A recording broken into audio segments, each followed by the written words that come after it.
Bu, ketika ibu ngomong rumah di dunia sama rumah di surga, ibu harus hilangkan mindset kesamaan. Demi Allah berbeda. Tidak sama sifat rumah di dunia dengan rumah di surga. Kalau rumah di dunia, bahan materialnya batu bata, semen, ya, ada debu rumah kita, genteng. Tapi rumah di surga, wah dahsyat. Kita akan baca ya satu hadis Nabi. Al jannatu bina'uha labinatun min fiddah wa labinatun min zahab. Surga itu bangunannya terbuat dari batu bata perak dan batu bata emas. Ibu dikasih suami pas nikah mahar, saya nikahkan engkau dengan putri saya dengan mahar 10 gram. 10 gram aja udah senang. Dipakai tuh cincin kemana-mana. Tuh cincin dari suami saya. Rumah di surga batu batanya dari emas. Berarti berapa kilo tuh? Berapa ton? Gak terbatas. Batu batanya ibu injek-injek. Manusia dapat emas di dunia aja senangnya bukan main. Makanya target kita bukan punya rumah di dunia, sekedar punya rumah di dunia, walaupun itu kebutuhan.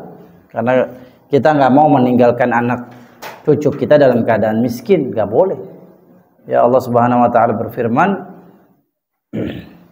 "Wal yakhshal ladzina law taraku min khalfihim dzurriyyatan dhi'afa wal yakhafu wal yattaqullah." Takutlah kalian meninggalkan anak cucu generasi setelah kalian dalam keadaan du'afa, miskin. Itu perintah Allah. Artinya kita boleh punya rumah di dunia. Kenapa? Tanggung jawab kita. Saya sebagai suami, saya sebagai ayah, mau anak saya hidupnya nggak susah, itu boleh. Namun tanamkan juga ke anak keluarga kita. Nah, rumah di dunia ini sementara target kita punya rumah di surga. Apa rumah di surga? Ibu kasih tahu tadi. Bahan bangunannya terbuat batu batanya aja dari emas. Ya Allah. Wa milatuha al-miskul adfar. Milat itu semen. Untuk menyatukan bangunan kan perlu lem. Lemnya itu semen. Ya enggak? Semennya itu dari misik. Dari minyak wangi terwangi yang ada di surga Allah Azza wa Jalla. Saya kemarin ke Saudi Arabia, ke satu toko namanya Arabian Lil Ud. Itu dari kayu gaharu, Bu. Kita hirup, waduh wanginya Masya Allah. Tempelin baju kita, Bu, 3 hari baru hilang. Ya, dan kayu gaharu itu banyak ada di Kalimantan, di Papua. Itu saya pernah lihat dari mata kepala saya, sekilo itu ratusan juta harganya. Masya Allah. Surga untuk ngadon semennya, nempelin batu bata emas tadi itu pakai misik azfar, minyak wangi yang paling harum. Subhanallah. Kita nyampe rumah kita bau pengep, aduh nggak betah kita, betul nggak? Tapi kalau rumah kita nyampe rumah wangi, aduh segar, betah kita. Itulah sifat rumah di surga. Wa hasbuha lu'lu wal yaqut. Dan debu, ibu rumah pasti punya debu. Nah, debunya itu kata Rasulullah dari lu'lu, permata, dan yakut. Yakut itu adalah nama permata yang indah. Debunya, kilaunya nanti dari permata. Aduh, cepat-cepat pengen masuk surga, betul nggak? Ya, amin. Siapa yang mau masuk surga? Siapa yang mau punya rumah di surga? Ya udah, mati dulu ya, Bu. Syaratnya kan mati dulu. Jangan takut sama mati. Mati mah pasti, jadwal kita sudah ditentukan. Ada yang matinya sakit, ada yang matinya kecelakaan, ada yang matinya dibom. Tuh kayak warga Gaza. Siapa yang nggak sedih gitu ketika lihat saudara kita? Tapi itu takdir Allah Azza wa Jalla. Dilahirkan di Gaza. Coba ibu kalau lahir di Gaza, Mungkin nggak ketemu saya nih di Baitul Basir. Ya, udah kena bom, syahid. Ya Allah. Wa turbatuha za'faran, tanahnya dari za'faran. Za'faran itu pun nama pohon yang wanginya juga. Wanginya semerbak. Kata Rasulullah, kalau udah nih kita punya rumah di surga, man yadkhulha yan'am. Orang yang masuk di dalamnya sekali satu langkah masuk, dia akan selalu enak. Nggak pernah ngerasain yang nggak enak. Nggak ada tuh rasa sakit lagi, rasa sedih, rasa gelisah, stres, galau, nggak ada. Masya Allah. Jadi capek-capeknya banyakin untuk ibadah kepada Allah dibandingkan capek-capek kita dalam hal dunia. Ya. Contoh, ini dengerin ceramah, yang duduk sama yang senderan, mana yang lebih gede pahalanya?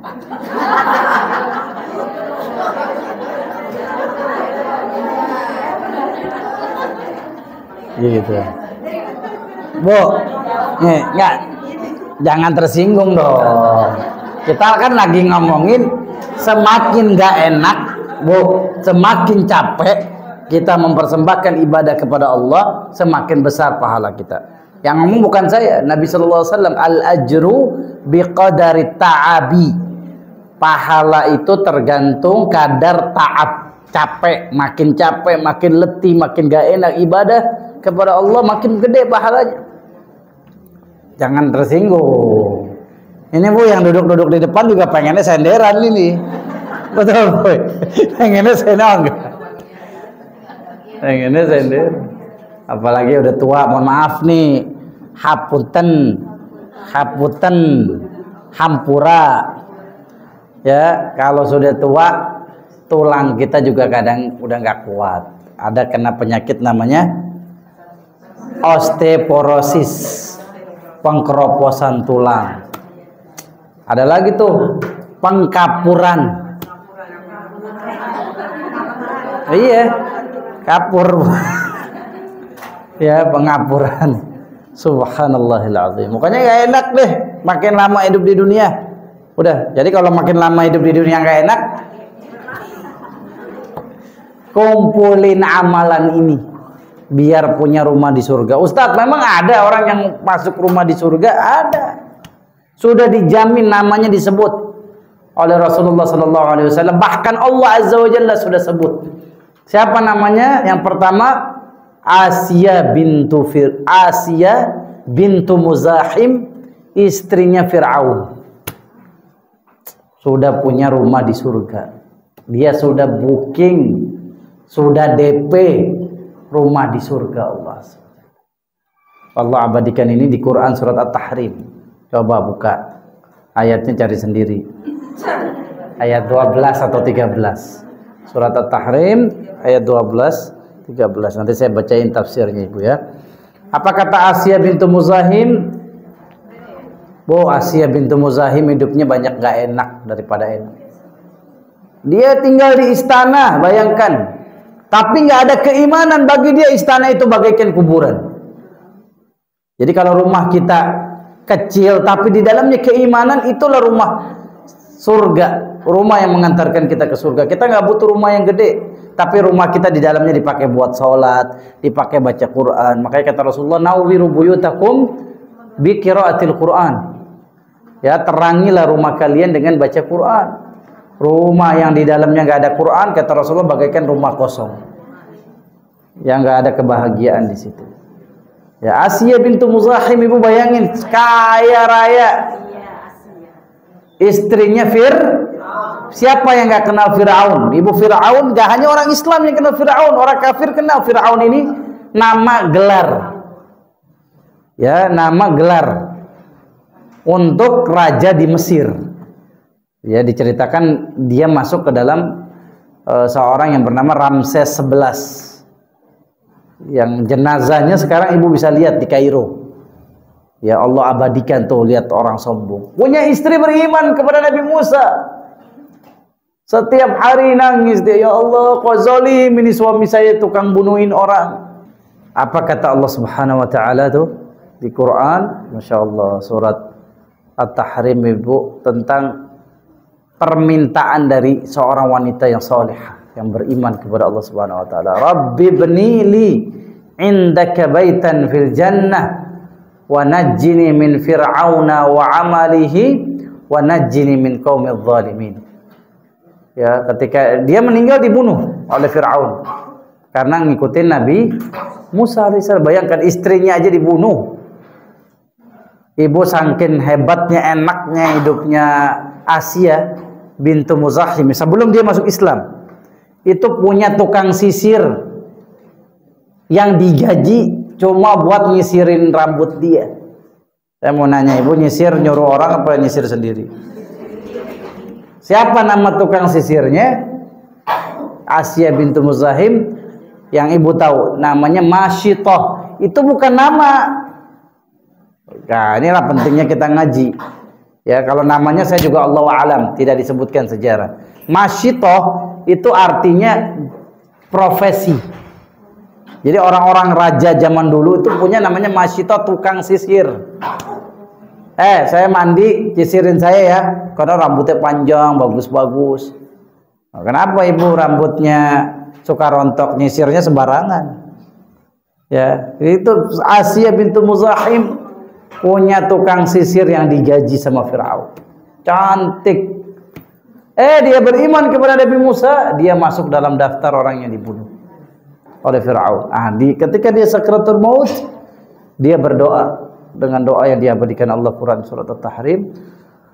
Rabbi ibni li indak baitan fil jannah. Ya Allah, bangunkan saya rumah di surga dan selamatkan saya dari Fir'aun.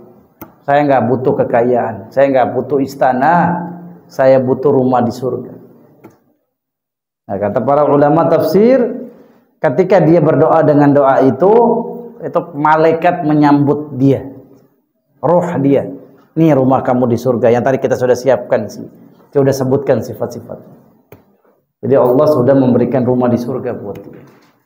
Sabar kalau kena musibah, ya, jangan marah-marah. Jangan mengeluh, oh ini takdir, salah, Allah salah. Enggak, Allah nggak pernah salah.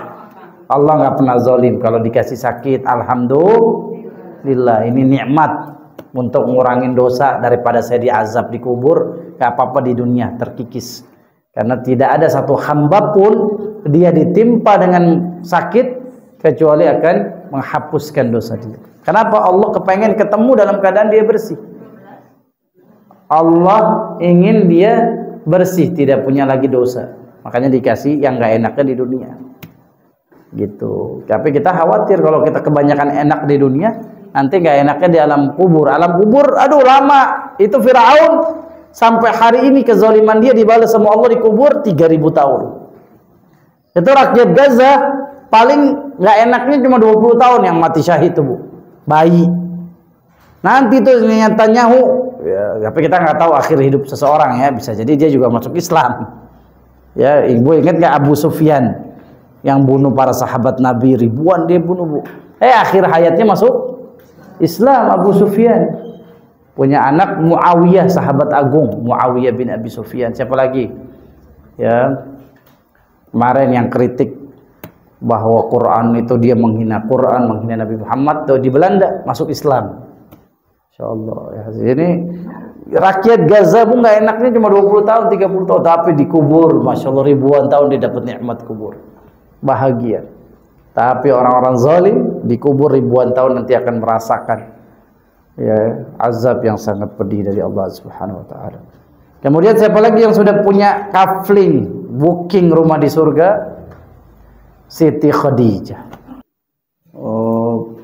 Satu saat Nabi SAW ngomong ke Khadijah. Khadijah lagi bawain makanan buat Rasulullah, ditambil tangannya Khadijah. Ya Khadijah, inna Jibril yukri'uka salam. Malaikat Jibril nitip salam buat engkau. Masya Allah, lihat kemuliaan Siti Khadijah, Bu. Malaikat Jibril titip salam buat kamu karena kesabaran dia ya terhadap perjuangan dakwah Nabi Muhammad. Ditinggal-tinggal, Bu. Ditinggalnya bukan sehari dua hari, berbulan-bulan. Dan dari Siti Khadijah lah mayoritas anak Nabi Muhammad lahir dari rahim Siti Khadijah. Dan semua anak Nabi SAW wafat ketika Nabi masih hidup, kecuali Fatimah. Jadi yang nyolatin jenazahnya Nabi Muhammad, Bu. Yang kafanin Nabi Muhammad, yang kuburin Nabi Muhammad. Bayangkan cobaan Nabi kita Muhammad SAW. Jadi kalau kita dapat cobaan, ingat cobaannya Nabi Muhammad. Kita punya anak, baru diambil satu, misalkan Rasulullah 6-6-nya Rasul yang kuburin jenazahnya. Ya begitu penderitaan. Makanya kata Aisyah, siapapun yang ditimpa musibah, hendaklah dia mengingat musibah yang diberikan Allah kepada Nabi Muhammad. Nanti musibah dia kecil dengan sendirinya. Itu Khadijah, Bu, ya radhiyallahu taala anha, dia siapkan hartanya buat dakwah Nabi Muhammad. Ya, karena umur 40 tahun Nabi Muhammad hanya jadi investor pasif. Dia murni mengabdikan ya untuk menjadi Rasul sallallahu alaihi wasallam, utusan Allah Subhanahu wa taala. Siapa yang membackup sampai umur 55 tahun? Khadijah bintu Khuwailid. Bayangkan kemuliaan Siti Khadijah, wahyu Quran, Bu, disaksikan langsung sebagian besar oleh Siti Khadijah. Ya, Rasulullah SAW umur 53 kehilangan Siti Khadijah. Jadi Rasulullah, ya ada riwayat yang mengatakan 13 tahun, sorry 25 tahun sampai 53 berapa tahun? 53 dikurang Rasulullah monogami 28 tahun sebelum hijrah ke Madinah, dan poligami antara 10 tahun saja. Jadi lebih lama beristri satu daripada beristri banyak. Jadi anjurannya justru satu istri. Kalau saya ngomong begini besok diundang ceramah lagi. 10 amalan apakah yang punya rumah di surga? Jadi Khadijah, kata Rasulullah SAW, Jibril titip salam buat engkau dan Allah sudah membangunkan rumah untukmu di surga. Banallahu baitan laki fil jannah. Allah sudah bangunin kamu rumah di surga karena perjuangan yang membackup agama Allah ini. Ya, jadi kita pun begitu, Bu, ya. Nyawa kita kasih buat agama. Jangan ngasih buat yang lain. Birruh biddam. Darah kita kalau bisa kita kasih buat agama kita. Karena balasannya apa? Surga Allah Azza wa Jalla. Ya, para mujahid di Palestina bukan hanya membebaskan tanah air. Dia membebaskan diri dari perbudakan terhadap dunia. Kenapa? Dia sudah jual tuh ruhnya dia untuk dapat surga. Allah beli ruh dia dengan surga. Innallaha ashtara minal mu'minina anfusahum wa amwalahum bi anna lahumul jannah. Sesungguhnya Allah membeli harta-harta mereka, jiwa mereka yang dibayarnya dengan surga Allah Azza wa Jalla. Ya sekarang nih kita nggak ada apa-apanya nih dibandingkan para sahabat ridwanullah alaihi, perjuangan mereka untuk agama. Ya kita baru suruh duduk ngaji. Wah, Masya Allah, saudara-saudara kita di Gaza mau ngaji begini nggak bisa, Bu. Tapi mereka yang bingung, kita bingung kok hafiz Quran banyak di sana. 70% warga Gaza hafiz 30 juz. Ya, Ibu yang dimuliakan Allah, amalan apa yang bisa membangunkan kita rumah di surga? Yang pertama, binaul masajid, membangun masjid. Indonesia ini, Bu, mayoritas muslim, tapi jumlah masjidnya itu nggak sesuai sama jumlah umat Islam. Masih banyak kekurangan masjid. Jumlah masjid di Indonesia hampir 1 juta. Ya, 800.000 sekian menurut data Dewan Masjid. Ya, kata Rasul sallallahu alaihi wasallam, "Man bana lillahi masjidan banallahu lahu baitan fil jannah." Hadis Bukhari Muslim. Siapa yang membangun rumah Allah di dunia, tempat rukuk sujud manusia, maka Allah bangunkan dia rumah di surga. Kalau mau punya rumah di surga, ini amalan pertamanya. Kalau nggak bisa bangun masjid, nggak usah khawatir. Ada lagi amalannya. Ya, dalam hadis lain Rasulullah bersabda, "Man bana lillahi masjidan walau kamafhas qutatin banallahu lahu baitan fil jannah." Siapa yang membangun rumah Allah, masjid sebesar mafhas qutah, itu artinya sangkar burung. Artinya Kalau kita nggak bisa bangun satu masjid full, kita nyumbang semen 10 sak, nyumbang batu bata 1 mobil. Perlu apa nih gentengnya nih? Saya sumbang gentengnya, saya sumbang pintunya. Oh, karpetnya nanti dari saya. Ya, ini maksud hadis Nabi SAW. Kalau nggak bisa satu masjid, kamu bangun sebesar sangkar burung, sekecil apapun. Kalau niatnya mau bangun masjid, Allah bangunkan rumah di sini. Hadis sahih ya Ibu. Kemudian yang kedua, amalan apa yang bisa membangunkan rumah di surga? Kalau ini mungkin orang yang punya uang ya, yang punya dana lebih. Ada lagi gratis. Allah bangunkan rumah, di riwayat yang lain istana di surga. Kalau usah bayar. Dan saya sudah ngitung pakai stopwatch, hanya 3 menit amalan ini. Gak perlu lama-lama. Apa itu? Membaca surat Al-Ikhlas 10 kali. Dalam hadis yang diriwayatkan oleh sahabat Nabi bernama Mu'adz bin Anas ya. Mu'adz bin Anas. Rasulullah SAW bersabda, "Man qara'a qul huwallahu ahad hatta yakhtimaha 10 marrat banallahu lahu baitan fil jannah." Siapa yang membaca surat Al-Ikhlas 10 kali, Allah bangunkan dia rumah di surga. Ya, cuma 3 menit, nggak nyampe 5 menit. Maksud saya, durasi waktunya nih Bu, ya Allah, kita tertipu oleh dunia. Makanya kata Imam Ibnu Qayyim al-Jauziyah, kalau kematian itu sebenarnya ringan. Yang berat, penyakit kronis itu sebenarnya orang yang menyia-nyiakan waktu. Idha'atul waqt, kata Imam Ibnu Qayyim al-Jauziyah, asyaddu minal maut. Menyia-nyiakan waktu itu adalah sebuah penyakit kronis yang lebih parah dari kematian. Kenapa? Karena menyia-nyiakan waktu yaqta'uka minal akhir, memutuskan kamu dari akhirat. Kamu nggak dapat apa-apa kan di akhirat kalau menyia-nyiakan waktu. Tapi kematian hanya memutuskan kamu dengan dunia. Ya, betapa banyak waktu kita terbuang-buang. Makanya mudah-mudahan setelah kajian ini ingat waktu kita berharga setiap detiknya.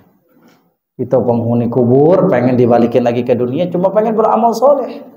Surat Al-Mu'minun ayat 99-100. Surat Al-Mu'minun surat 23 ayat yang ke-99 ayat 100. Qala rabbi irji'uni la'alli a'malu salihan fima taraktu kalla innaha kalimatun huwa qailuha wa min waraihim barzakh ila yaumi yub'atsun. Mereka bilang, ya Allah, kembalikan saya ke dunia agar saya bisa beramal soleh atas apa yang saya tinggalkan dulu. Kemudian yang ketiga, amalan apa yang bisa membangunkan rumah di surga? Alhamdu wal istirja' hala wuqu'il musibah fil walad. Orang ini mampu memuji Allah, mengucapkan kalimat inna lillahi wa inna ilaihi raji'un ketika kehilangan anak. Ini adalah amalan yang bisa membangunkan rumah di surga. Apa dalilnya?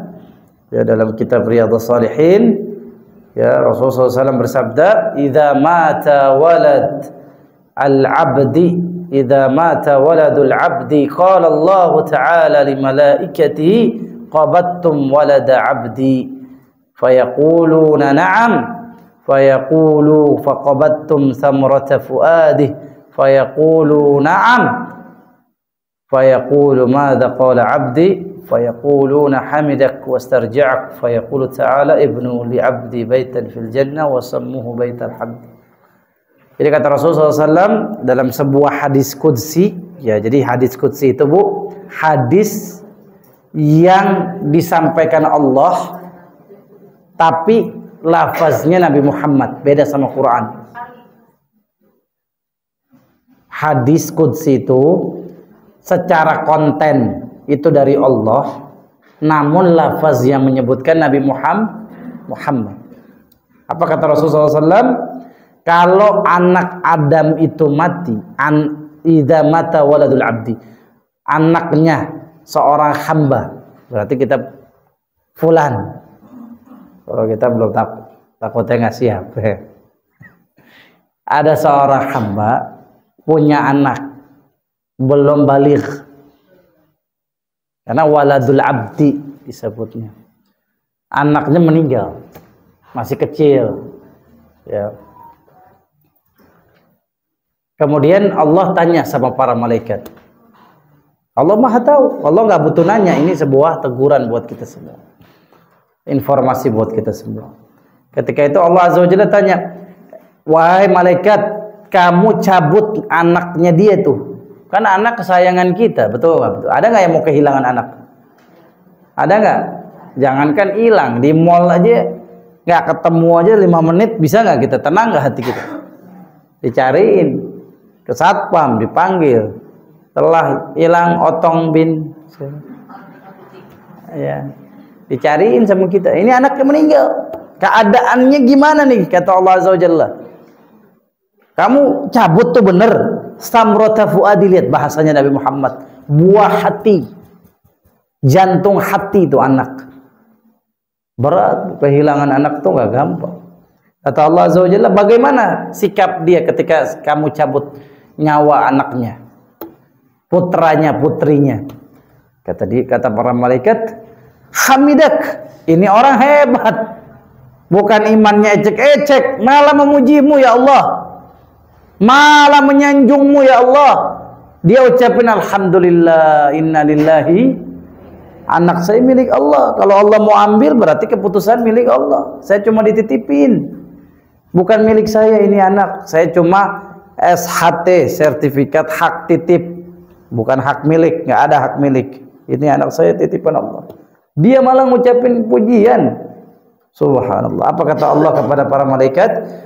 Ubnu lahu baitan fil jannah wa sammuhu baital hamd. Bangunkan buat dia rumah di surga dan namakan rumahnya rumah pujian. Subhanallah. Sabar ketika kehilangan anak, jangan marah-marah. Ya, tapi ini nggak semuanya bisa. Karena sabar itu, ingat Bu, yang dinamakan sabar ketika dapat tabrakan pertama. As-sabru inda sodmatil ula, kata Rasulullah. Sabar itu tabrakan pertama, berita pertama yang menggoncang hati kita langsung innalillah. Nah, itu nggak semuanya itu bisa. Butuh latihan iman, latihan akidah, tauhid, tanamkan di dalam hati. Makanya pentingnya kita ngaji. Beda ngaji sama nggak ngaji. Kalau nggak ngaji, anaknya meninggal, oh robek-robek baju, pukul-pukul diri. Itu namanya niyahah, dibenci dalam Islam. Tangis di kuburan. Ini direkam, nanti rekamannya bisa dipotong. Ya, doa usuk, doa masuk pasar. Berdoa ketika masuk pasar bukan hanya dapat ya kebaikan, tapi dibangunkan rumah di surga. Dan ini durasinya cuma 30 detik, nggak nyampe. Ya, kita sama-sama baca ya. Sama-sama baca doa masuk pasar, masuk mall, masuk perbelanjaan, masuk Shopee, masuk TikTok biar nggak check out, masuk Tokopedia. Doa masuk Tokopedia, judulnya gitu ya. Doa masuk Shopee supaya ketika belanja nggak kesetanan. Ikutin la ilaha illallah wahdahu la syarika lah, lahul mulku wa lahul hamdu yuhyi wa yumitu wa huwa hayyun la yamutu biyadihil khair wa huwa ala kulli syai'in qadir. Siapa yang baca doa ini, Allah kasih alf hasanah, 1 juta kebaikan, insyaallah. Dan Allah hapus 1 juta keburukan. Dan diangkat derajat dia 1 juta, diangkat derajatnya dan dibangunkan rumah di surga. Ya, hadis sahih, masya Allah. Ya, hafalin, nanti dipotong.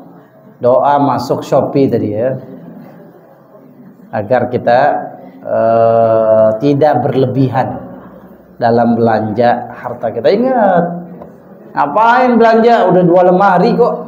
Ya, Bu. Betul apa betul?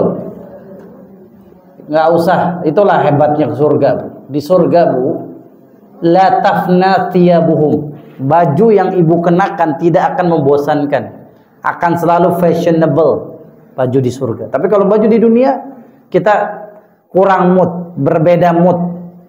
Hari ini pengen pakai ini, besok pakai ini, betul nggak? Nggak cantik, saya pakai warna merah, saya mau pakai warna biru. Berubah-berubah hati kita. Cepat jenuh, cepat bosan. Kalau di surga enggak. La tafna syababuhum, masa muda ibu nggak akan hilang. Sekarang kan bermain waktu kita tua. 30 jadi 40, 50, 60 ya enggak? Cepat waktu. Tapi di surga ibu akan berumur 30 tahun selamanya. Khalidina fiha abada. Tidak akan lekang masa usia muda kita. Tetap stabil. Gitu. Ibu nggak usah khawatir nih yang udah keriputan di sini ya. Dulu dicetak, betul. Sekarang di handphone. Jadi ibu di surga la tafna syababuhum. Masa muda ibu 30 tahun tuh selamanya. Sekarang lihat punya cucu, punya anak. Ya udah nggak usah ngurusin anak cucu lagi di surga. Di dunia repot jagain anak cucu. Dari surga udah ada petugas-petugas yang Allah kasih untuk jagain. Gak usah mikirin apa. Walakum fiha ma tashtahi anfusukum walakum fiha ma tad'un. Apapun syahwat kita, keinginan kita di dunia yang belum terpenuhi, Allah kasih nanti di surga apapun. Saya nih istri maunya satu aja, nggak mau diduain. Udah saya sabar deh. Nanti di surga yang saya inginkan, waduh nanti dikasih. Nanti istri nggak mungkin cemburu di surga. Cemburunya di dunia doang, sayanya mesti sabar. Karena penghuni surga itu nggak punya sifat ghillun. Apa tuh ghillun? Hasad, cemburu, iri hati. Itu ciri sifat penghuni surga. Allah berfirman, Rabbana ighfir lana wa li ikhwanina alladhina sabaquna bil iman wa la taj'al fi qulubina ghillan lil ladzina amanu. Enggak ada ghil. Ghil itu rasa cemburu, hasad, iri hati, dengki, kekotoran hati, enggak ada penghuni surga. Bersih hatinya. Wah, suami saya lagi sama bidadari surga nih. Bidadari surganya didatengin langsung, ke dasar kamu pelakor, enggak ada. Enggak ada tuh. Bener demi Allah, kalau di dunia ada tuh istilah pelakor. Ya. Nanti di surga enggak ada. Suami kita mau sama siapa aja, bidadari surga, dan ibu jadi ratunya. Jadi ratunya, makanya bidadari surga kalau ibu suka nyakitin hati suami, itu bidadari bilang la tu'dhiha. Jangan sakitin hati suami kamu. Karena nanti di surga dia milik kami. Ya, dia milik kami. Jangan sakitin hati suami. Makanya cari ridho suami biar masuk surga bareng-bareng. Ya. Oke, yang kelima, apa yang amalan bisa membangun kita rumah di surga? Saddul faraji fi sufufis shalat. Menutup kekosongan saf dalam sholat. Nah, ini banyak nih kaum muslimin. Kalau sholat berjauh-jauhan. Rasulullah bersabda, man sadda furjatin banallahu lahu baitan fil jannah. Hebat ini, Bu. Wa rafa'ahu biha darajah. Ya, siapa yang menutup kekosongan saf, tidak ada celah kosong, Allah bangunkan dia rumah di surga, Allah angkat derajat dia. Banyak kaum muslimin enggak tahu hadis ini. Padahal di situ ada amalan yang bisa membangunkan rumah di surga. Ini safnya jauh-jauh. Kita punya rumah di surga dalam waktu 1 detik. Kemudian yang ke-6. Ini saya yakin ibu-ibu juga hebat nih mengamalkan amalan ini. Al-muwadzabah 'ala sunanir rawatib. Komitmen, konsisten, terus-menerus menjaga sholat sunnah rawatib. Apa itu sholat sunnah rawatib? Sholat sunnah yang mengiringi sholat wajib. Rasulullah SAW bersabda, man shalla fi yawmin wa laylah thintai ashrah raka'atin banallahu bunya lahu baitan fil jannah. Siapa yang sehari semalam sholat 12 rakaat, Allah bangunkan dia rumah di surga. Apa itu 12 rakaat? Tolong dicatat. 2 rakaat sebelum subuh, 4 rakaat sebelum zuhur, 2 rakaat setelah zuhur, 2 rakaat setelah maghrib, 2 rakaat sesudah isya. Ya. Jadi 2 rakaat. Jadi sebelum zuhurnya ibu 4. Ya jangan 2, sebelum zuhur 4, 2. Makanya ibu kalau ke Masjid Nabawi, Masjidil Haram, ibu habis azan zuhur cuma 2. Ibu diingetin nanti sama syekh yang ngerti agama, tambahin lagi 2. Loh. Jadi 4 rakaat sebelum zuhur, 2 rakaat setelah zuhur, 2 rakaat setelah maghrib, 2 rakaat setelah isya. Ini 12 totalnya membangunkan kita rumah di surga. Tapi kata Syekh Albani, ini harus muadzabah, komitmen terus menerus sampai mati jaga. Tolong jangan ditinggalkan.